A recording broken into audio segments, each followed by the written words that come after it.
नमस्कार, स्वागत है आप सभी का। आप देख रहे हैं R9 टीवी। आपके साथ मैं हूं पंकज रौतेला और वक्त हो चला है दिन की सबसे बड़ी बहस महापंचायत का। यूपी में जाति का समीकरण साधने का सीधा मतलब होता है जीत का सेहरा सजाना। बात करें ब्राह्मण वोटों की तो ये वोट जिस तरफ गए सियासी लड़ाई में उसकी जीत लगभग पक्की। इधर बिकरू कांड के बाद सभी दलों की नजरें यूपी में ब्राह्मण वोट बैंक पर जा गड़ी हैं। यानी सभी दल कह रहे हैं कि पंडित जी प्रणाम। आज इसी पर चर्चा होगी। चर्चा को आगे बढ़ाएंगे R9 टीवी के editor in chief Amitabh Agnihotri ji. स्वागत सर आपका। मेहमान हमारे साथ जुड़ेंगे, उससे पहले रिपोर्ट देखिए।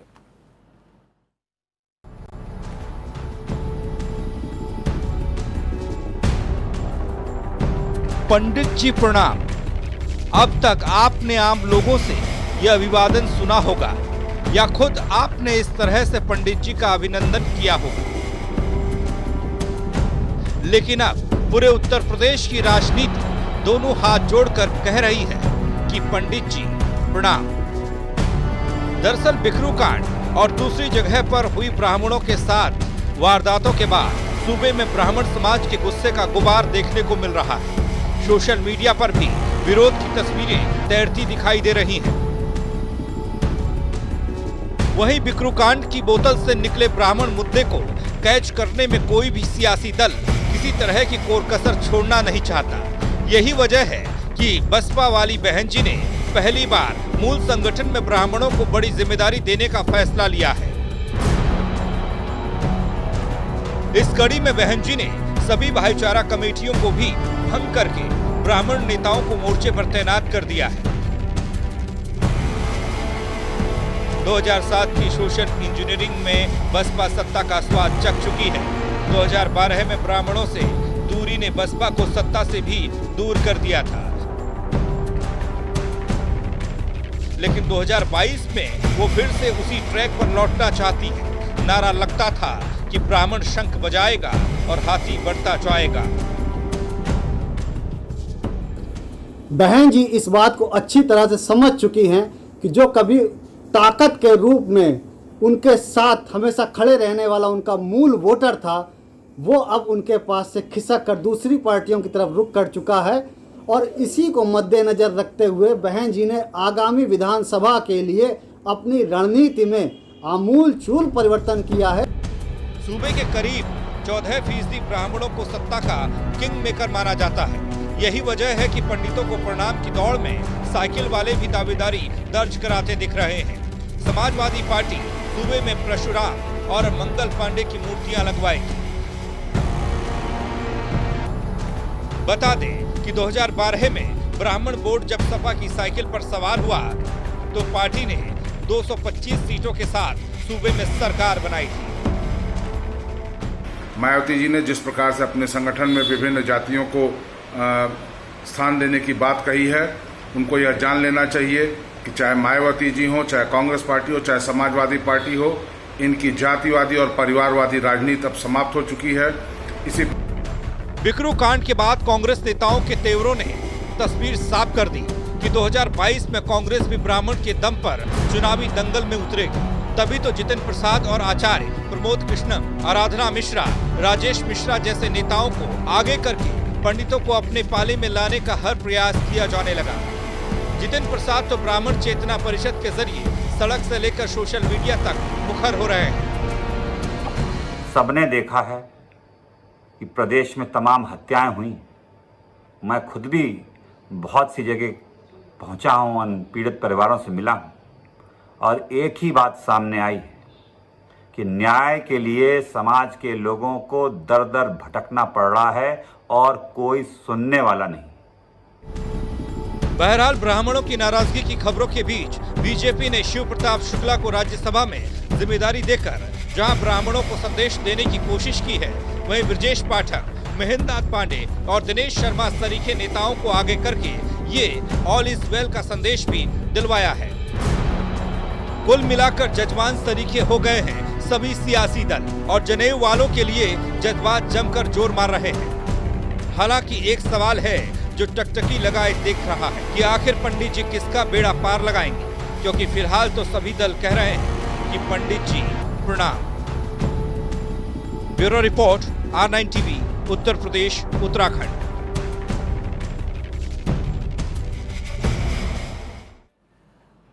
वैसे मार्च 2017 में सत्ता परिवर्तन के साथ ही कई एनकाउंटर भी हुए, कई लोगों की जान इसमें चली गई। इसमें बहुत सारे पिछड़े वर्ग से थे, दलित थे, मुस्लिम थे, लेकिन पहले किसी भी जाति मुद्दा नहीं बना, उस पर सियासत नहीं हुई। लेकिन आज ब्राह्मणों पर सबकी नजरें जा टिकी हैं। इसी पर बात हम करेंगे।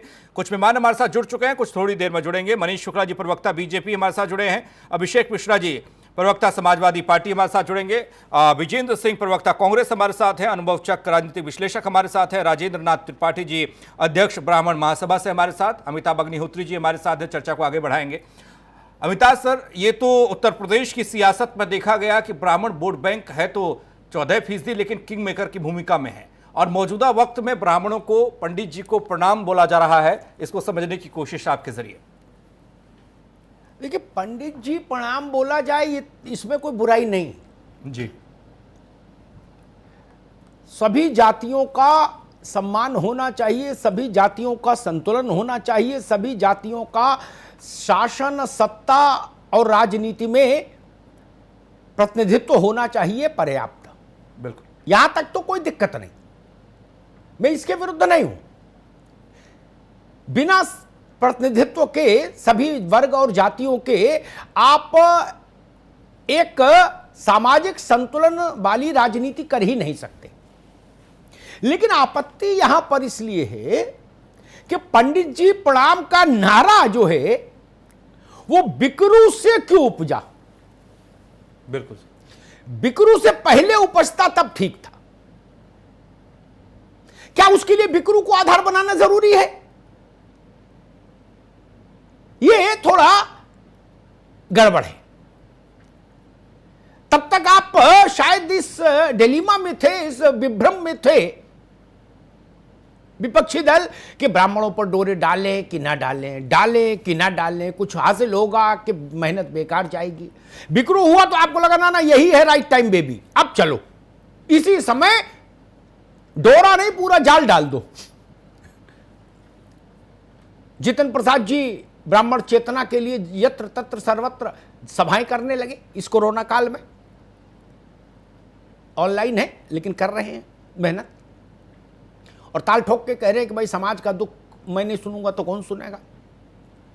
बहन जी ने बसपा में जो ऊंची जाति के लोग जोड़े थे उनको मूल संगठन में महत्वपूर्ण नहीं रखा कभी। उनको एक भाईचारा नाम की एक कमेटी बना दी, वो थोड़ी ठंडी ठंडी कमेटी थी, कभी उठती थी कभी बैठती थी। बोले इन सबको इसमें ट्रांसफर कर दो, इसमें जमा कर दो और कह दो भाई आप लोग भाईचारा बढ़ाओ। वो भी जानते थे कि जब कुछ हाथ में नहीं तो क्या भाईचारा बढ़ाएंगे। प्रणाम तो सत्ता पावर को है, शक्ति को है जी। बहन जी ने भी आप बिकरू इफेक्ट के चलते वो भाईचारा कमेटी भंग की और बोले भाईचारा वाले जितने भाई लोग हैं उन सबको मूल संगठन में लाओ और प्रभावशाली भूमिकाएं दो, जिसमें अधिकांश ब्राह्मण हैं और ठाकुर हैं। अब अखिलेश जी की पार्टी ने सोचा कि भाई हम कैसे पीछे रह जाए। उन्होंने मनोज पांडे की सदारत में चलने वाली प्रबुद्ध सभा को आज आगे किया। मनोज पांडे उनके समय में मंत्री थे जब अखिलेश जी चीफ मिनिस्टर थे, और उन्होंने कहा कि भाई हम भगवान परशुराम की और शहीद मंगल पांडे की प्रतिमा हर शहर में लगाएंगे। लोकल लो बात। अब वो बहन जी से भी आगे निकल गए। बहन जी तो भाईचारा तक ही रही, उन्होंने कहा हर शहर में भगवान परशुराम की मूर्ति और शहीद मंगल पांडे की मूर्ति। भाई मंगल पांडे की मूर्ति लगाओ अच्छी बात, परशुराम भगवान परशुराम की लगाओ वो भी अच्छी बात, लेकिन अगर शहीदों की ही मूर्ति लगानी है तो बिस्मिल की, सुखदेव की, राजगुरु की, भगत सिंह की, चंद्रशेखर आजाद की भी लगा दो। बिल्कुल। लेकिन फिर हम अपने मूल प्रश्न पर आते हैं कि ये सारा ब्रह्म ज्ञान, ये सारा तत्व ज्ञान, ये सारा बोधत्व बिकरू के बाद क्यों? अच्छा चलिए, अब आ ही गया, कोई हमारे कहने से तो रुकेगा नहीं ज्ञान जो आ गया। जब आ ही गया तो आज इसकी जरा पड़ताल कर लें कि ऐसी तात्कालिक घटनाओं से के बाद अचानक से 360 डिग्री पर घूमने वाले राजनीति और सामाजिक समीकरण क्या चुनाव में वास्तव में लाभ की गारंटी होते हैं? बड़ा सवाल यह है, अगर लाभ की गारंटी होते हैं तो राजनीति तो लाभ के लिए है, और अगर नहीं होते हैं तो फिर दांव फेल हो जाएगा। इसलिए मुझे लगा कि एक बड़ा मसला है, इस पर एक बार पड़ताल करने जरा सब लोगों का राय विचार देख लें कि क्या इस ढंग की घटनाएं किसी भी पार्टी के लिए सत्ता की सीढ़ी बन सकती हैं। क्या कोई जाति, और वो भी ब्राह्मण जाति, इस चिंतन पर चलने वाली जाति हो सकती है कि बिकरू में जो अपराधी मारा गया वो ब्राह्मण था, उसके चलते ब्राह्मणों का शोषण हो गया, और शोषण हो गया इसलिए अब कांग्रेस या बसपा या सपा के पक्ष में चलो, उनके पीछे लामबंद हो? क्या ऐसा चिंतन संभव है? आज इसी सवाल की पड़ताल करेंगे। जी, मेहमान भी हमारे साथ जुड़ चुके हैं, वो हमारे बीच में आए, लेकिन इस बीच जो सवाल है वो सवाल ये कि बिकरू कांड के बाद ब्राह्मण सियासत में एक बार फिर से हलचल है, क्योंकि 14% ब्राह्मण उत्तर प्रदेश की सियासत का रास्ता माने जाते हैं। जिस तरफ ये ब्राह्मण वोट बैंक गया उसकी सरकार बनी सूबे में, और ये हर बार हर चुनाव में देखा गया है। मेहमान हमारे साथ जुड़ चुके हैं, अमिताभ जी प्लीज। राजेंद्र जी भी आ गए हैं, मुझे लगता है अभिषेक जी, बजेंद्र भाई, मनीष भाई, सब इन सबके पास जाने से पहले राजेंद्र नाथ त्रिपाठी के पास चलूं। त्रिपाठी जी, ये बिकरू ना हो गया, बवाल हो गया। बिकरू से पहले पंडित जी को कोई नमस्ते भी नहीं करना चाह रहा था, है? और अगर सब नमस्ते कर ही रहे होते तो आप सेना क्यों बनाते बताइए, महासभा क्यों बनाते बताइए? जगह जगह कोरोना में क्यों घूमते?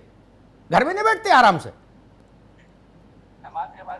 लेकिन ये बिकरू ने ऐसा किया कि बहन जी ने भाईचारा कमेटी खत्म कर दी, बोले सारे ब्राह्मणों को मेन स्ट्रीम में लाओ, इनको जोनल कोऑर्डिनेटर और क्या क्या बनाओ।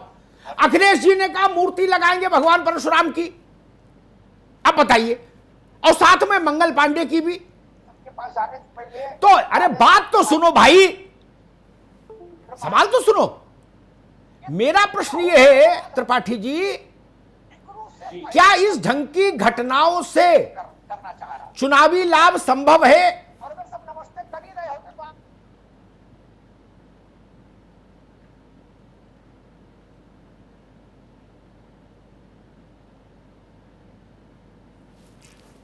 जी,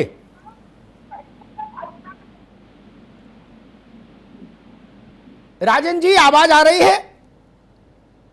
आवाज आ रही है। सबसे पहले मैं प्रणाम करता हूं सभी भाइयों को। जो बिकरू कांड हुआ है, बिकरू कांड से विकास दुबे के नाते ये आक्रोश प्रदेश और देश में ब्राह्मणों पर नहीं आया। ये आक्रोश तो पनप रहा है जब से माननीय योगी आदित्यनाथ के हाथ में उत्तर प्रदेश की कमान आई।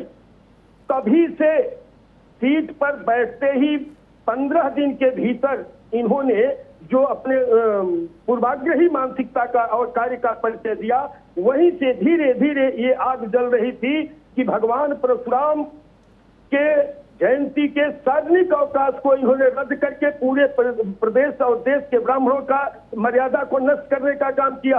दूसरी चीज कि ब्राह्मणों के एक मान्य नेता पंडित हरिशंकर तिवारी के घर पर गोरखपुर में अनायास छापा प्रतिशोध में डलवाया, और जिस अपराधी को इन्होंने पकड़ने के लिए किया था वो अपराधी 1 महीने से बलिया जेल में था।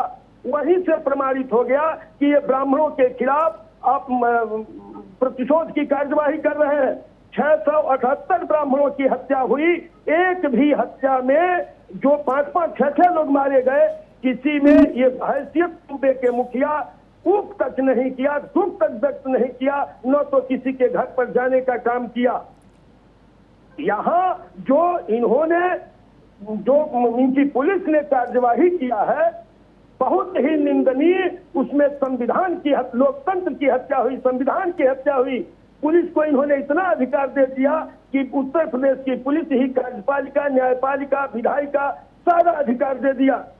चाहे वो पुलिस को नहीं जानते हैं, इसी गोरखपुर में इसी पुलिस के प्रताड़ना से पिछली सरकार में विधवा विलाप करके रोया था। उच्च सदन में इन्होंने अपनी सुरक्षा को लेकर के मुझको भी 3 बार आतंकवादी धमकी आई। जी, मुझे एक शस्त्र तक नहीं दिया गया और मैं 19 राज्य में अपने संगठन का नेतृत्व करता हूं, रिस्क लेके चलता हूं और धरातल पर जो भी भाई हैं देख रहे हैं, मैं पीड़ित ब्राह्मण सहित मानवता की रक्षा में मैं कार्य करता हूं, लेकिन कभी इन्होंने ध्यान नहीं दिया। जी ठीक है, राजेंद्र नाथ त्रिपाठी जी रुकना होगा, ठीक बात है। यहां एक सवाल मेरे जहन में आया, जो बात राजेंद्र जी ने कही उस पर जी, बिकरू का विकास दुबे, गोरखपुर के हरिशंकर तिवारी, क्या ये दो लोग उत्तर प्रदेश और देश के ब्राह्मणों के आइकॉनिक फेस होंगे? अगर राजनीति से ही लूं तो पंडित कमलापत त्रिपाठी क्यों नहीं होंगे? पंडित अटल बिहारी वाजपेयी क्यों नहीं होंगे? मुरली मनोहर जोशी क्यों नहीं होंगे? कलराज मिश्रा क्यों नहीं होंगे? पंडित जनेश्वर मिश्रा क्यों नहीं होंगे? क्यों नहीं होंगे? क्या हम इनको आइकॉन मानेंगे? चिल्लूपार से विधायक रहे हरिशंकर जी और बिकरू का विकास, ये हमारे आइकॉन होंगे? ये तो ब्राह्मणों को तय करना होगा। अनुभव चक, आपके पास बसपा का बड़ा आकलन है। जी ये बहन जी तो गजब कर दी, बोले सब भाईचारा कमेटी बंद करो, अब सारे भाईचारा वाले लोगों को मेन मंच पे बैठाओ, कुर्सी पे। अब ये लोग बसपा के स्टीयरिंग को पकड़ेंगे। ब्राह्मण शंख बजाएगा, हाथी चलता जाएगा को दोहराना चाहती है क्या? और क्या एक कार्ड एक ही अंदाज में दोबारा चलता है राजनीति में? देखिए अमिताभ जी, जैसा कि आपने पहले भी कहा कि राजनीति कर रहे हैं, राजनीति करने में कोई हर्जा नहीं है, लेकिन जो अभी आपने बात कही तो बहन जी इस चीज को बहुत अच्छे से आंक रही है कि जो भी उनकी पार्टी में उनके विश्वस्त सिपा सलार हुआ करते थे, जिनके दम पर और बहन जी का मूल वोटर जिस वजह से बहन जी से जुड़ा हुआ था, वो बहन जी के बाहर ना निकलने से, बहन जी के लोगों से ना मिलने से धीरे धीरे उनको दूर होता दिखाई देगा, छिटकता दिख रहा और थ्रू कांड के रूप में एक ऐसा दिखाई दिया तो मीडिया या सोशल मीडिया के द्वारा, तो उनको ऐसा लगा कि जैसे इससे ब्राह्मण वोट जो भाजपा छिटक रहा है, नाराजगी, और उस नाराजगी को कैश करने के लिए बहन जी ने एक प्रयास करा कि ब्राह्मणों को भी बसपा के इतिहास में पहली बार मूल संगठन में मुख्य पदों पर जिम्मेदारी दी गई है। लेकिन अमिताभ जी, आप तो हमसे बहुत सीनियर हैं, आप भी ये जानते हैं कि इस तरीके का कार्य चलने से कोई भी जाति हो, कोई भी समाज हो, पार्टी से जोड़ने वाला नहीं। वो जरूर पहले ये आकलन करेगा कि आप जो सत्ता में थे तब आपने किया और इससे पहले आपकी नीतियां हमारे प्रति क्या थी। जी बिल्कुल ठीक बात कही। बहन जी की पार्टी के साथ एक बड़ा संकट जो मैं देख रहा हूं, एक पत्रकार के नाते जो लंबे समय से चला आ रहा है, उनके लोग ये कहते हैं, वो किसी भी जाति के हों, दलित हों, पिछड़े हों, अगड़े हों, ब्राह्मण हों, ठाकुर हों, वो उनकी चिंता एक ही रहती है कि भैया आज बना मैं, कल लेटर हेड छपाए, हफ्ता भर में लेटर हेड और विजिटिंग कार्ड छपके आए, उसके बाद रिलीज जारी हो गई कि घोर अनुशासनहीनता में निकाल दिया पार्टी से। बोले वो सब छपे छपाए लेटर हेड बेकार हो जाते। बहन जी पत्ते इतना तेज फेंटती हैं कि आदमी जब तक कुर्सी पर बैठे बैठे तब तक बेरोजगार। सतीश मिश्रा जी को छोड़ दीजिए तो कौन है, कोई नहीं टिक पा रहा। और सतीश मिश्रा जी भी अपने कौशल के कारण टिके हैं, वो मर्यादा जानते हैं इसलिए टिके हैं। हमने तो बाबू सिंह देखे, हमने नसीमुद्दीन देखे, उनसे कोई ज्यादा खास रहा क्या? बाबू सिंह जी से ज्यादा खास कौन रहा बहन जी का, जब बहन जी सत्ता में रही? जी बिल्कुल सही है। और टिकटों के बंटवारे में नसीमुद्दीन से ज्यादा हिसाब किताब किसके पास रहा? किसी के पास नहीं रहा। सही है। जब वो 3-13 हो गए तो ये बड़ा भारी उनके अंदर अपना, उनकी शैली है, लोकतंत्र है, लेकिन उनकी पार्टी से जुड़े लोग इस बात से डरते हैं। वो कहते हैं हम इन्वेस्ट कर भी दें तो ये बहन जी मिनिमम गारंटी भी नहीं देती हैं कि चलो भाई साल भर मिनिमम देंगे। भाजपा कांग्रेस में कम से कम रुपया पैसा लगा दो तो इस बात की तो गारंटी कि साल 2 साल सफारी से घूम लोगे झंडा डंडा लगा के। अखिलेश जी की यहां भी गारंटी है, चलो हटता आदमी देर में है, बने भले देर में, लेकिन बन जाता है तो फिर चल जाता है। अभिषेक जी, ये उत्तर प्रदेश के सामान्य जन को ये खबर जब लगी कि समाजवादी पार्टी के सौजन्य से भगवान परशुराम की मूर्ति और शहीद मंगल पांडे की मूर्ति शहर शहर लगेगी, तो वो थोड़ा तो चौंका है नहीं? क्या आपको भी, आपकी पार्टी को भी ये प्रेरणा बिकरू से मिली? अमिताभ जी, जी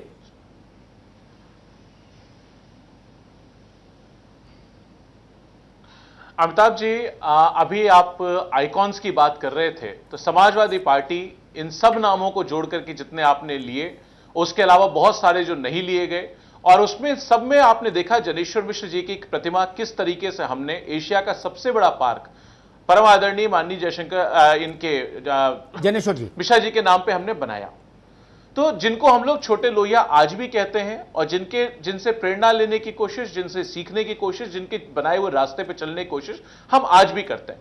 समाजवादी पार्टी के लिए यह नहीं कहा जा सकता कि आज या कल या परसों या किसी चीज के बाद उन्होंने शुरुआत की है। यह हमेशा हमारी लीडरशिप की नीयत रही है कि चाहे जनेश्वर मिश्र हो, चाहे नौजवान पीढ़ी में हम जैसे साथी हो, उनको चुन करके अपने रास्ते पे लाके राजनीति में बढ़ाने का काम। आप मेरा स्वयं उदाहरण अगर लें तो मैं तो IIM अहमदाबाद में पढ़ाने का काम कर रहा था, शिक्षा उस लाइन से जुड़ा आदमी था, लेकिन मुझको मौका दिया पार्टी ने, मुझको सम्मान दिया, कैबिनेट मिनिस्टर तक बनाया और मुझको ताकत दी कि आप उत्तर प्रदेश के लिए काम कर सकें। तो समाजवादी पार्टी लगातार हर वर्ग हर समाज के लिए काम करती है। यह हमारी जो प्रबुद्ध सभा है उसने एक निर्णय लिया है कि हम जहां भी होगा लोगों को जाकर के लोगों को जागरण का काम करेंगे।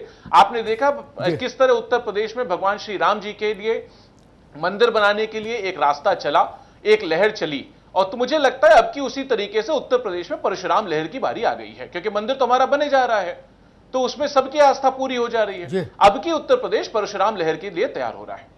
ठीक बात, बड़ी अच्छी बात की।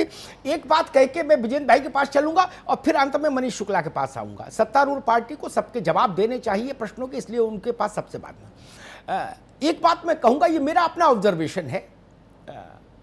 बीएसपी और Samajwadi Party right from Mayawati ji की पहली शपथ, पहला मंत्रिमंडल, और मुलायम सिंह जी का पहला मंत्रिमंडल, वहां से लेके आज तक की यात्रा अगर हम सरकार की देखें इन दोनों पार्टियों की, तो जो सामान्य जन जो समझता है 5 बड़े मंत्रालय जिनका भौकाल होता है, जिनका औरा होता है, जिनमें खेल होता है, जिनमें जलवा होता है, जलाल होता है, बंजर भूमि विकास की बात मैं नहीं करता, बाल कल्याण और नारी कल्याण और तमाम विभाग जो है उनकी बात नहीं कर रहा, जो प्रदेश भर में जिनका एक गूंज होती है मंत्रालय की, ऐसा लोग मानते हैं राजनीतिक विश्लेषक कि उन बड़े मंत्रालयों में इन दोनों दलों की सरकारों में ब्राह्मणों को प्रवेश नहीं दिया गया। ब्राह्मणों को राजनीति में अगर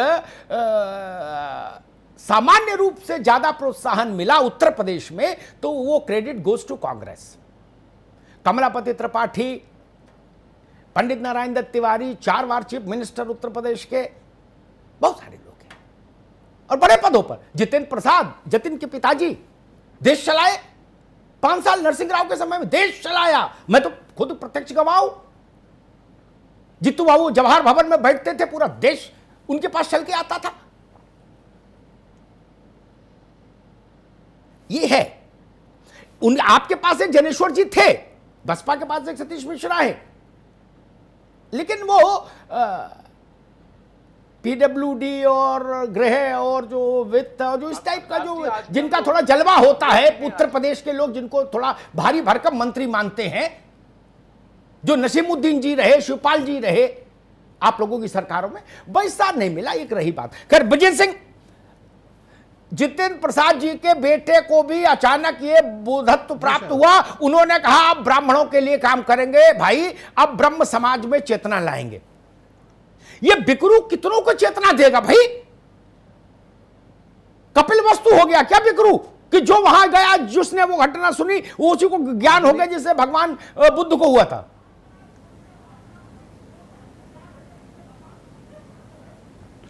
आदरणीय अग्निहोत्री जी, आपको बहुत बहुत प्रणाम जी। लेकिन कांग्रेस पार्टी का तो डीएनए है ब्राह्मण समाज, हमारा रक्त प्रवाह है हमारा। और आज से नहीं, मानव सभ्यता विकसित होने के बाद से ब्राह्मण समाज राज्य का निर्धारण करता था, राजा का नियुक्ति करता था। और पूरे फ्रीडम मूवमेंट को, स्वतंत्रता आंदोलन को देखिए तो 80% भागीदारी ब्राह्मण समाज की थी। अब बसपा और सपा को ऐसे बोलने वाले लाने पड़ेंगे, मूर्ति लगाने के साथ साथ ऐसे वक्ता भी लाओ।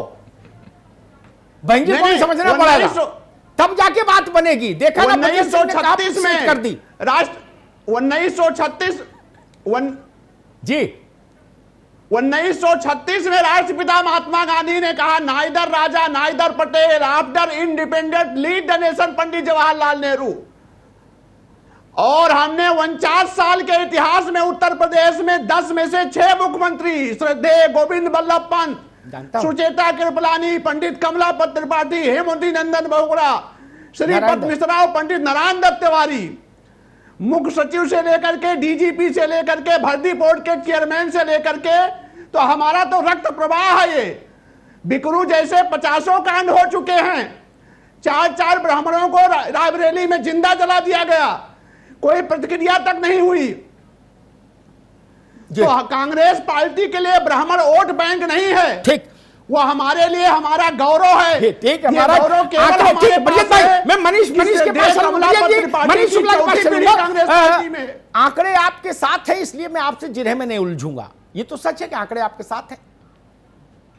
देश के दूसरे गृह मंत्री बने पंडित गोविंद बल्लभ पंत, प्रधानमंत्री पंडित जवाहरलाल नेहरू और गृह मंत्री गोविंद बल्लभ पंत, दोनों ब्राह्मण, दोनों उत्तर प्रदेश। और ठीक बात है, उत्तर प्रदेश में 6 चीफ मिनिस्टर आपने दिए ब्राह्मण। एक बात कह के मनीष शुक्ला के पास चलूंगा। मैंने सारी पार्टियों के बारे में कुछ तीखा कहा है। एक बात भाजपा के लिए भी कहूंगा, नहीं मेरे बाकी मित्र कहेंगे कि आप भाजपा को रियायत देते हैं। अटल जी दूसरी बार प्रधानमंत्री बने, उत्तर प्रदेश से एक 7 बार के जीते हुए सांसद थे, लोकसभा के, बड़े सरल आदमी थे, वो भी संयोग से ब्राह्मण थे। तो उनके साथ अटल जी लिस्ट बना रहे थे कैबिनेट की, उनके साथ अटल जी के घर गए, उनको भी मैं ले गया। मैंने भाई चलो मिल के आओ। तो अटल जी का तो एक अपना शैली थी। उन्होंने कहा कि अमिताभ जी क्या सिफारिश करने आए हो इनकी? अब वो भी अटल जी को बड़े प्रिय थे। मैंने ना भाई सिफारिश नहीं करने आया, मैंने कहा मैं आ रहा हूं, चलना चाहो चलो, इसलिए आया। अटल जी ने कहा इनको मंत्री नहीं बनाऊंगा। तो मैंने कहा क्यों नहीं बनाओ, मत बनाओ, लेकिन नहीं बनाऊंगा की घोषणा क्यों? बोले जनेऊ का मामला है, नजर रखी जा रही है कि वाजपेयी की सरकार में कितने जनेऊ वाले, बोले रामकृष्ण हेगड़े की जात ढूंढ के लिए आए लोग कि ये भी ब्राह्मण है। तो ये भी स्थिति रही। इसलिए आइकॉनिक फिगर होना अलग बात है, और अपनी जाति को कुछ दे जाना, अपने समाज को कुछ दे जाना दूसरी बात है। आइकॉनिक फिगर जनेश्वर बाबू थे, वाजपेयी जी थे, उनसे बड़ा आइकॉनिक फिगर देश में रेयरली कोई हुआ होगा। मुलमुनु जोशी रहे। लेकिन जो बाबू सिंह अपने लिए, अपनी जाति के लिए किए, अपने समाज के लिए, ये नसीमुद्दीन किए या शिवपाल जी किए, वही लोग नहीं किए ना। या मायावती जी की, ये लोग नहीं किए। एक है अजब किस्म की उलटवासी है। मनीष शुक्ला जी, आप राष्ट्रीय स्तर पर आपके प्रतिद्वंदी हैं कांग्रेस कह रही है देश के सबसे बड़े सूबे में हमने 6 बार ब्राह्मण मुख्यमंत्री दिया, प्रदेश का पहला मुख्यमंत्री ब्राह्मण दिया, देश का पहला प्रधानमंत्री ब्राह्मण दिया, हमसे ज्यादा दावेदार कौन? ब्राह्मणों की रजिस्ट्री हमारे नाम करो। मनीष शुक्ला, और आपके पीछे लगा है बिकरू, वो भी राजेंद्र त्रिपाठी जी बता ही रहे थे। देखिए अमिताभ जी, भारतीय जनता पार्टी का मूल मंत्र है सबका साथ, सबका विकास और सबका विश्वास। सामाजिक समरसता हमारा मूल चेतना का विषय है। कभी जात के नाम पर और परिवार के नाम पर भारतीय जनता पार्टी में किसी को स्थान नहीं मिला है जी। दूसरी बात, मैं चूंकि कई लोगों के जवाब और सवाल हुए हैं, इन काउंटर से मैं शुरू करता हूं कि जो प्रस्तावना रखी आपके एंकर ने, उसमें कहा कि ये पहली बार ऐसा हो रहा है कि इनकाउंटर को जाति रंग दिया जा रहा है। ऐसा नहीं है। हमारी सरकार बनने के बाद जब अपराधी अल्पसंख्यक वर्ग का रहा तो हमारे ऊपर आरोप लगा कि हम जानबूझ के अल्पसंख्यकों का इनकाउंटर कर रहे हैं। जब पुष्पेंद्र यादव या इधर इस तरह की घटनाएं हुई थी, विभिन्न पिछड़े वर्ग के कुछ अपराधियों को काउंटर में मारा गया था, तो आरोप लगा था कि मुसलमानों और पिछड़ों के ऊपर इनकाउंटर हो रहा है। तो देखिए, कुछ पार्टियों का डीएनए है कि बिना अपराध और अपराधियों को साथ रखे, उनके बचाव में बोले, उनकी पार्टी का गठन ही नहीं हो सकता। समाजवादी पार्टी एक ऐसी पार्टी है, पूर्व में आतंकवादियों तक की छोड़ने की बात उन्होंने की थी, केवल धर्म के नाते से, मानवता के नाते से नहीं। तो एक सवाल का जवाब तो ये हो गया। देखिए, हमारी सरकार में 5000 से ज्यादा इनकाउंटर हुए हैं। हमने कार्रवाइयों में जाति और धर्म को सामने नहीं रखा। जो अपराधी है उसके खिलाफ अपराधियों जैसा व्यवहार किया गया है। आदरणीय राजेंद्र त्रिपाठी जी ने कई नाम लिए, मैं उस पर नहीं जाना चाहता, क्योंकि राजेंद्र त्रिपाठी जी जरूर ब्राह्मण महासभा चलाते हैं, लेकिन पॉलिटिकल लोडेड व्यक्ति है। इनकी पॉलिटिकल निष्ठा क्या है मुझे पता है और सबको पता होगी, इसलिए मैं उस पर नहीं जाता हूं। मैं अपने सवालों का जवाब देता हूं। दूसरी चीज मैं कह रहा हूं अमिताभ जी, आपने भी जब बहुत दम बांधा तो कहा कि बड़े बड़े विभाग नहीं मिले। ये तो सरकार बनने की बात है। क्या बसपा और सपा में जो मूल पद है, यानी राष्ट्रीय अध्यक्ष या सरकार आने पे मुख्यमंत्री या प्रधानमंत्री, जो संभव नहीं है, किसी ब्राह्मण नहीं उस परिवार के अतिरिक्त किसी को मिल सकता है क्या? और कांग्रेस पे अगर मैं चलूं तो एक परिवार, अब जिसका आज धर्म जाति क्या है, हिंदुस्तान में खोज का विषय है। गांधी नेहरू परिवार की आज की जो पीढ़ी है उसका धर्म क्या है, उसकी जाति क्या है, क्योंकि आप धार्मिक और जाति आधार पे आप डिबेट कर रहे हैं, इसलिए मैं उस पर आ रहा हूं। ये आज खोज का विषय है। अगर ढेर सारे साइंटिस्ट लगे, आप जैसे सामाजिक चीजों को समझने वाले लोग लगे, तो मुझे नहीं लगता कोई आज बता सकता है दावे के साथ कि फर्स्ट फैमिली का धर्म क्या है। ठीक है, लेकिन क्या उस मूल पद पे उस परिवार के अतिरिक्त ब्रिजेन सिंह आ सकते हैं क्या? राष्ट्रीय अध्यक्ष हो सकते हैं क्या? या बिना उनके आशीर्वाद से कोई प्रधानमंत्री हो सकता है क्या? देखिए, ये सारी चीजें केवल चुनाव के लिए और कम से कम ब्राह्मण, ठीक है मनीष भाई रोकेंगे एक में। मनीष शुक्ला की इस अवधारणा से या किसी भी राजनीतिक व्यक्ति की इस सार्वजनिक घोषणा से कभी सहमत नहीं होता, क्योंकि आप लोगों ने कितना देखा मुझे नहीं पता। मैंने टिकट बांटने वालों के साथ बैठकर देखा, मैंने राज्यसभा देने वालों के साथ बैठकर देखा, साथ बैठकर, गूगल में नहीं, कितना वोट है, क्या है, निषाद है, मल्लाह है, केवट है, काची है, बामन है, ठाकुर है, तेली है, कौन है, क्या गणित है, आसपास के जिलों का समाजशास्त्र क्या है, इसी पर फैसले होते। इसलिए ये बात ठीक नहीं कि जाति के आधार पर राजनीति में निर्णय नहीं करते, सब लोग जाति के आधार पर ही करते। राजेंद्र जी, भारतीय जनता पार्टी ने कहा कि आपकी राजनीतिक प्रतिबद्धता किसी भारतीय जनता पार्टी के विरोधी दल के साथ है, मनीष शुक्ला जी ने कहा। दूसरी बात उन्होंने कही कि सरकार ने अपराधियों के खिलाफ कार्रवाई की है, उनकी जाति और धर्म को संज्ञान में नहीं रखा। कैसे रिस्पॉन्ड करेंगे भाई? अग्निहोत्री जी, ये हमारे बीजेपी के भाई मनीष शुक्ला जी अगर ये प्रमाणित कर दे कि मैं किसी राजनीतिक दल से संबद्ध हूं, तो मैं फिर कभी इनके सामने चेहरा नहीं दिखाऊंगा, पहली चीज। दूसरी चीज, जो इन्होंने ये कहा है कि जाति धर्म के आधार पर ये नहीं हुआ, कोई काम नहीं होता, सबका साथ सबका विकास, तो इतनी हत्याएं ब्राह्मणों की हुई हैं, थोक भाव से काटे गए। मैं जानना चाहता हूं कि क्या वो जानवर थे या इंसान थे? सिर्फ मेरा ये आरोप है कि सिर्फ ब्राह्मण होने के नाते भारतीय जनता पार्टी का कोई प्रतिनिधि या सूबे का मुख्यमंत्री उन पीड़ित परिवारों से मिलने नहीं गया और न्याय नहीं दिया है। यही सबका साथ सबका विकास है। आप एक अपराधी ठीक है बच्चों को राजीव जी, एक मिनट, मैं मनीष शुक्ला, आपने बड़ा आरोप लगाया, मनीष शुक्ला उसको रिस्पॉन्ड करना चाहते हैं, एक बार रिस्पॉन्ड कर दें, फिर आगे ले जाऊं बहस को। मनीष शुक्ला। देखिए अमिताभ जी, निश्चित रूप से श्री योगी आदित्यनाथ जी विकास दुबे के मरने पे नहीं गए, लेकिन सीओ देवेंद्र मिश्रा की शरीर पर अपनी पुष्पांजलि करने कानपुर गए थे।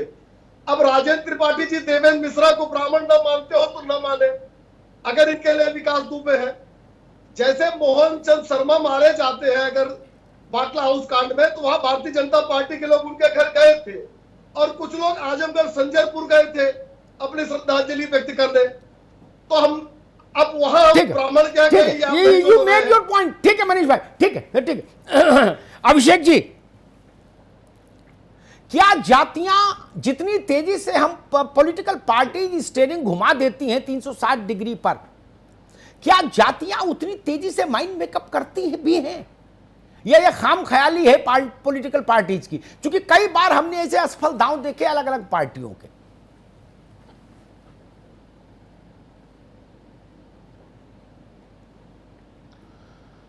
अमिताभ जी, उत्तर प्रदेश की राजनीति में लगभग 18% ब्राह्मण है, और अभी आदरणीय मनीष जी जो कह रहे थे उसमें ये हमको ब्राह्मण का जो कैरेक्टर रहा है हमेशा, उसने राजधर्म को इस तरह निभाया है जैसे वो स्वयं उसका जिम्मेदार हो, स्वयं उसको कंधे पे लेके चलता हो।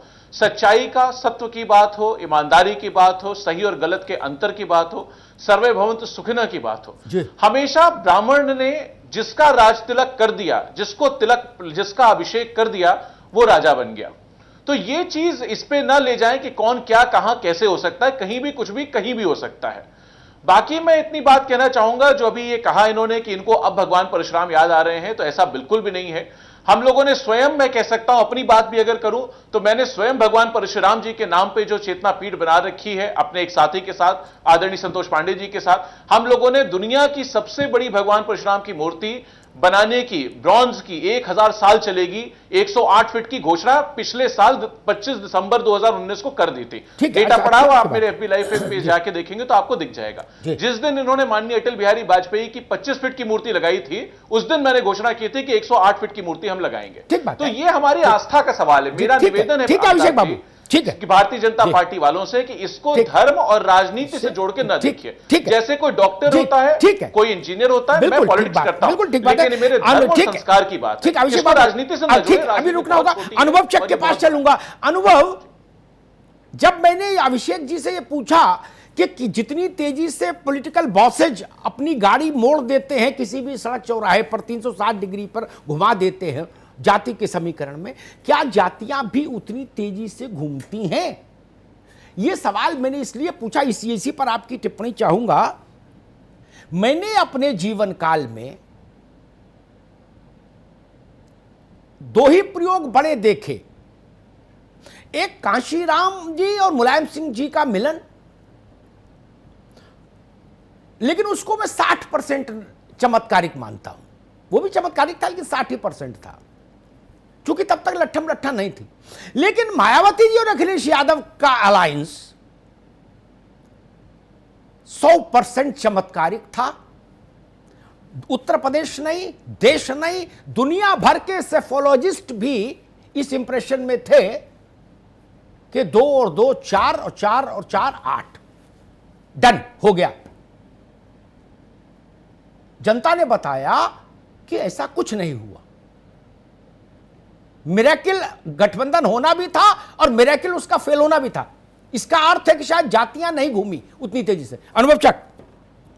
जी अमिताभ जी, बिल्कुल आपने सही कहा है। ये जो राजनेता हैं ये सोचते हैं कि जिस तरीके से ये जनता के सामने प्रेजेंट करेंगे किसी चेहरे के रूप में, और जनता उसी चेहरे का दीवाना होकर वोट कर देगा, ऐसा बिल्कुल नहीं है।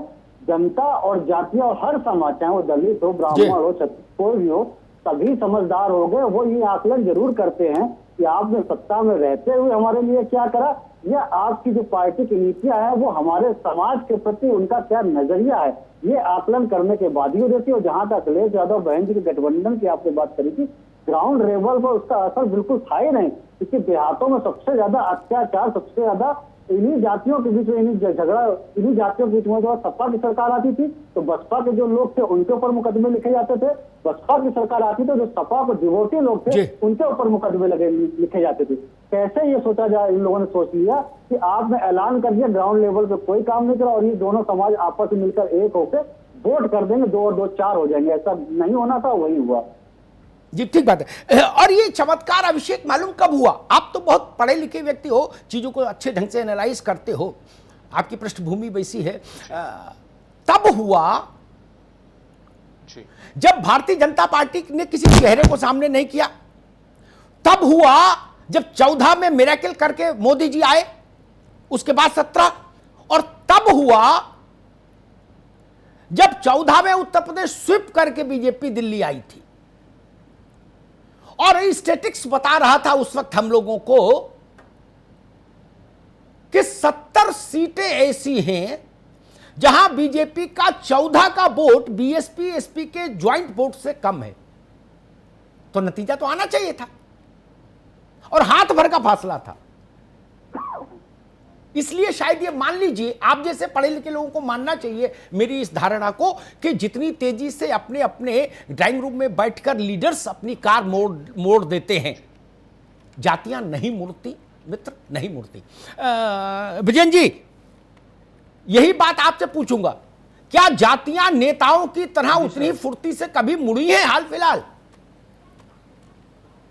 काशीराम और मुलायम सिंह जी का गठबंधन भी पूर्ण बहुमत नहीं ला पाया था। 19 जी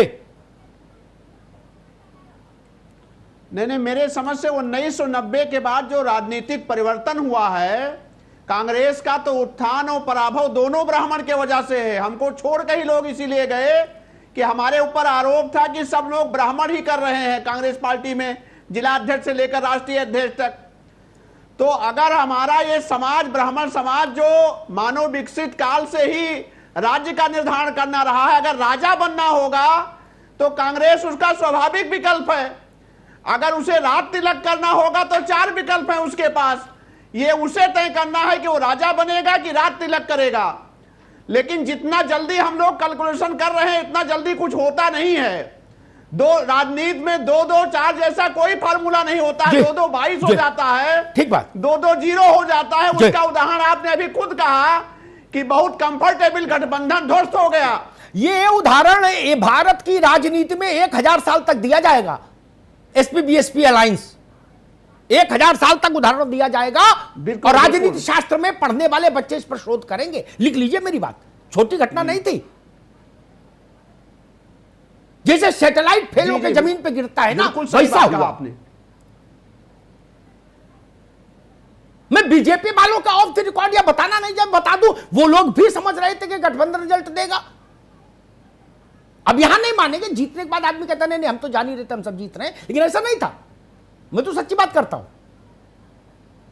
खैर, मनीष शुक्ला के पास चलूंगा। मनीष शुक्ला, भारतीय जनता पार्टी भी कई बार मुद्दों को बहुत तेजी से शिफ्ट करना चाहती है। प्रयोगशाला में तमाम केमिकल डाल के फ्लास्क में देखती है कौन सा चटक है, उसी में चलो। लेकिन सुंदर सिंह भंडारी ने एक बार मुझसे कहा कि राजनीति में वर्ग और समाज के आइकॉन मीटिंगों में नहीं बनते, अग्निहोत्री। और उन्होंने उदाहरण मालूम क्या दिया था? उन्होंने कहा था कि हमको 30 साल लग गए एक कल्याण सिंह क्रिएट करने में। 30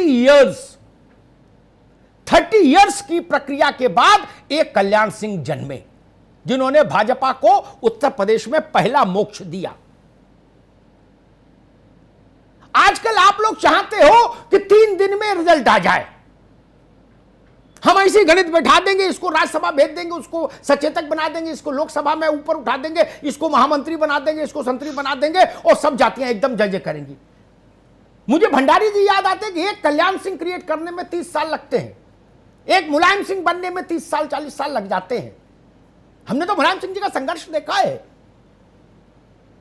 एक रात में कहां जातियों और समाज का नेतृत्व मिलता है। मनीष जी, देखिए अमिताभ जी, आपने बड़ा अच्छा विषय रखा कि मुख्य सचेतक, चूंकि आपने अपने प्रस्तावना में भी श्री शिव प्रताप शुक्ला जी का नाम लिया था और अभी कह दिया, तो मैं उन्हीं से शुरू करता हूँ। शिव प्रताप शुक्ला जी कल्याण सिंह जी के साथ मिनिस्टर थे, और जब हमारी सरकार नहीं थी तो लगातार भारतीय जनता पार्टी उत्तर प्रदेश के संगठन में महामंत्री, उपाध्यक्ष, तमाम पदों पे रहे, राज्यसभा में गए, मिनिस्टर रहे, वित्त राज्य मंत्री रहे, केंद्र सरकार में अभी मुख्य सचेतक बनाए गए हैं। और अगर उनको आज से जोड़ा जाएगा तो उनके साथ भी अन्याय है, कि उनको ब्राह्मण के नाते से, मैंने पहले ही कहा कि हमारे यहाँ जाति के नाते से तो किसी का उत्थान नहीं है। पंडित अटल, हमारे पास 2 अवसर मिले प्रधानमंत्री बनाने के। पंडित अटल बिहारी वाजपेयी प्रधानमंत्री बने और नरेंद्र मोदी जी प्रधानमंत्री बने। और अगर हम कहें कि ब्राह्मण के नाते बनाए गए तो इससे बड़ा पाप और इससे बड़ा न्याय पंडित अटल बिहारी वाजपेयी के साथ और कुछ नहीं हो सकता। उनकी मेधा थी, उनकी प्रतिभा थी, उनकी प्रतिबद्धता थी, उसके नाते से प्रधानमंत्री बने। तो हम इसका श्रेय लेने के लिए तो नहीं कह सकते कि उनको ब्राह्मण के नाते हमने बनाया या हमारी पार्टी ने बनाया। उनकी जो सारी मेरिट थी उसके आधार पर बनाए गए। और नरेंद्र मोदी जी भी, कोई ये कह सकता है क्या कि उनको केवल ओबीसी के नाते बनाया गया? उनका लंबा सांगठनिक जीवन और तमाम जगहों पर उनके काम का आधार बनकर प्रधानमंत्री बने।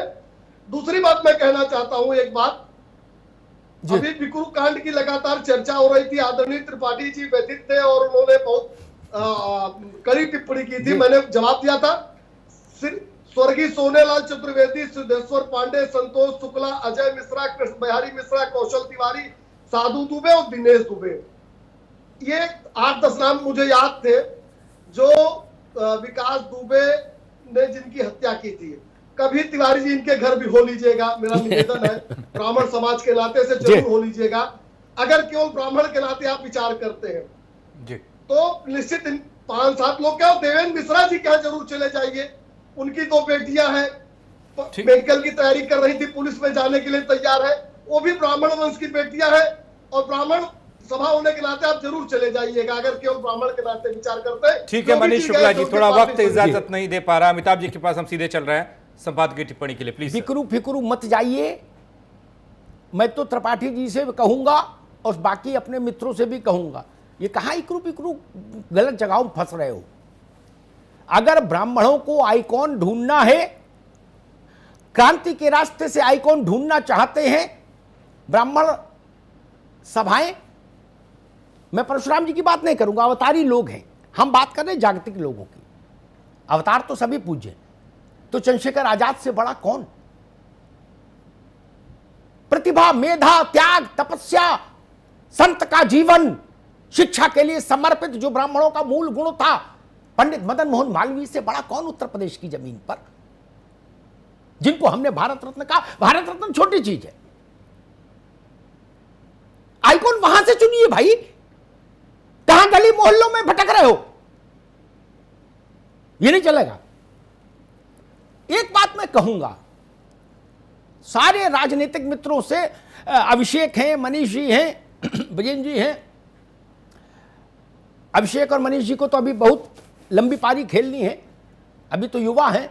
एक बात समझ लीजिए दोस्त, जातियां उतनी कम समझदार नहीं है जितने आप लोगों के बॉसेस समझते हैं उनको। क्या बड़ी कड़वी बात कह रहा हूं, क्योंकि बॉसेस भी मेरे मित्र हैं, फिर भी कह रहा हूं, उतनी कम समझदार नहीं है। हिंदी पट्टी के एक बहुत बड़े नेता जिसने 30-40 साल हिंदी पट्टी पर अपनी आभा बिखेरे रखी, उसने मुझसे कहा था कि अग्निहोत्री, छोटी से छोटी जात भीड़ में खोना नहीं चाहती, वो चाहती है कि मेरे आदमी की कुर्सी मंच पर लगी कि नहीं लगी, उसने माला पहनाई कि नहीं पहनाई, उसको वो अवसर मिला कि नहीं मिला, उतना संवेदनशील बनिए। ये जोड़ तोड़, रैली फैली, मूर्ति कुछ नहीं होना। बहन जी ज्यादा मूर्ति लगवा लोगे क्या? बताओ, उनने तो पूरे देश भर में जाने कहां मूर्ति लगा दी, क्या हुआ? और मैं बहुत विनम्रता से कहूंगा, राजन जी भी मेरे मित्र हैं, फिर भी मैं कहूंगा, मेरा अपना स्वभाव है, जातियों के और मजहबों के ठेके के फतवे भी बेअसर हो गए। मुझे याद है क्लार्क अवध में मायावती जी को समर्थन देने हर जात का संगठन आया, चक्रपाणी जी महाराज भी गए थे, तमाम मुस्लिम लोग आए, हिंदू में अलग अलग जातियों के वैश्य सम्मेलन, ब्राह्मण सम्मेलन, तमाम सम्मेलन। क्या हुआ? उनका तो भला हो गया कि भाई हमने प्रेस कॉन्फ्रेंस की आपके पक्ष में, तो जो होना है वो हो गया उसके बाद, लेकिन वोट नहीं हुआ। जातियां मूर्ख नहीं। और एक बात और कहूंगा, ये मेरा अपना 30 साल का अनुभव है, मनीष और अभिषेक मिश्रा के लिए खास तौर पर, जातियां मालूम मुझसे क्या पूछती हैं? हम जाते हैं लोगों में तो चर्चा करते हैं कि भाई कौन पार्टी क्या चल रही। वो कहते हैं जो 5 लोग कमरे में बैठकर फैसला करते हैं किसको मंत्री बनाए, किसको राज्यसभा भेजे, किसको टिकट दे, उनमें हमारी जात का आदमी कहां है? वो पार्टी और सरकार चलाने में 5 ही चेहरे ध्यान रखती हैं, छठा नहीं जोड़ती। अपनी अपनी पार्टी में देख लीजिएगा, बसपा में तो खैर 5 भी नहीं ढूंढ मानते वो, आप लोग देख लीजिएगा।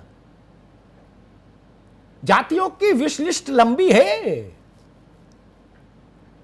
जयंती पर ट्वीट करने से अगर वोट मिलता होता तो कोई भी पार्टी बना लेता, जीत जाता। एक कैलेंडर ही तो रखना, आजकल तो मोबाइल भी बता देता किसकी जयंती है। चित्तू स्वामी से लेकर रामा स्वामी तक सबको श्रद्धांजलि दो ट्विटर पर, उससे कुछ हो रहा है? आदमी देख रहा है कि फैसले लेने वाली कोर टीम में मेरा आदमी है, मेरी जात का के नहीं। ये कड़वी बात है लेकिन सच्चाई है। अभिषेक मिश्रा, मनीष शुक्ला, और फॉर गॉड सेक इस बात को सामान्यता टालिए कि हम लोग जाति देखकर निर्णय नहीं करते। ये सबसे बड़ा मजाक है। आप लोगों के पूर्वजों के साथ मैं बैठा हूं जो अब सक्रिय नहीं है, उनमें से बहुत सारे लोग अब इस जगत में भी नहीं। मैंने कागज पर जोड़ घटाना होते अपने सामने देखा है। कईयों ने मुझसे भी राय ली कि अग्निहोत्री जी इनको लड़ाएं तो क्या लड़ाएं, कैसे हो। मैं कल्याण सिंह जी के साथ आ रहा था पार्लियामेंट्री बोर्ड की बैठक में, उनको जाना था, चीफ मिनिस्टर थे उत्तर प्रदेश के, यूपी भवन से, उन्हीं के साथ। उन्होंने मुझसे कहा कि अग्निहोत्री जी राम बकस वर्मा को जानते हैं आप? मैंने नहीं। बोले आपके जिले के ही हैं, छिबरा मऊ के। मैंने अच्छा वो मास्टर साहब, हाँ हाँ। बोले उनको राज्यसभा भेज दूं तो कैसा रहे? मैंने भाई उनको लोग जानते नहीं। बोले जान तो जाएंगे, आप इंटरव्यू कर देना तो जान जाएंगे। फिर उन्होंने जो तर्क दिया वो सामाजिक ही था, और उसी शाम उनके नाम की घोषणा हो गई, उसी शाम। ऐसे में अभिषेक की पार्टी के भी बहुत सारे उदाहरण दे सकता हूं जी। लेकिन लोग ये चाहते हैं कि उनकी जाति के लिए सबसे पहली जरूरत है सम्मान। 2 उदाहरण देके अपनी बात खत्म कर दूंगा। कांशीराम जी और मायावती जी, आज बसपा की क्या स्थिति में इसमें मत पड़िए, लेकिन कांशीराम जी बहुत बड़े नेता थे, और अभी कुछ वक्त पूर्व तक मायावती जी भी बहुत बड़ी नेता थी देश में। उसके पीछे सबसे बड़ा कारण कि समाज के एक बड़े वर्ग को उनमें अपना स्वाभिमान दिखता है।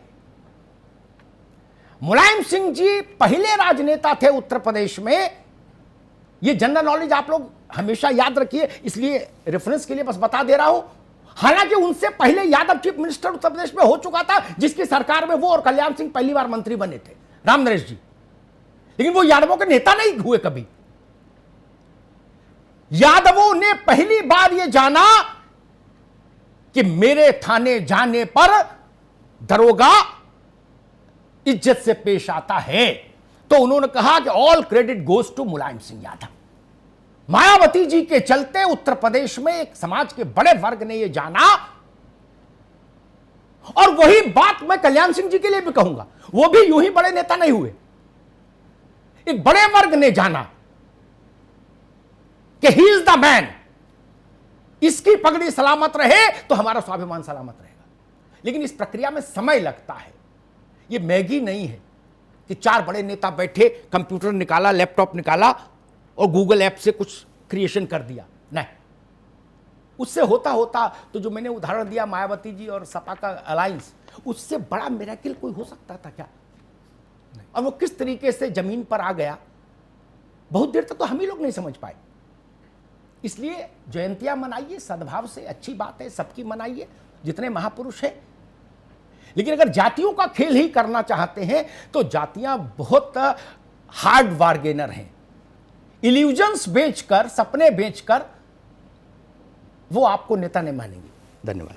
बहुत बहुत शुक्रिया मनीष शुक्ला जी, अभिषेक मिश्रा जी, विजेंद्र सिंह जी, अनुभव चक साहब, राजेंद्र नाथ त्रिपाठी जी, अमिताभ जी, बहुत बहुत शुक्रिया। उत्तर प्रदेश की राजनीति में ब्राह्मण दांव, बहन जी ने ऐलान किया, और शायद इससे पहले जब राजनीति कोई एनकाउंटर पर या किसी के मारे जाने पर, पिछड़े के मारे जाने पर, दलित के मारे जाने पर, मुस्लिम के मारे जाने पर हुई भी हो, लेकिन इतनी बड़ी नहीं हुई होगी। लेकिन यहाँ तो परशुराम के साथ ही अब मंगल साहब की मूर्ति लगाने की बात हो रही है ब्राह्मणों के लिए। अब तमाम तरह की पेशकश की जा रही है राजनीतिक दलों द्वारा। अब देखना होगा कि ब्राह्मण समाज किस तरीके से इसे देखता है।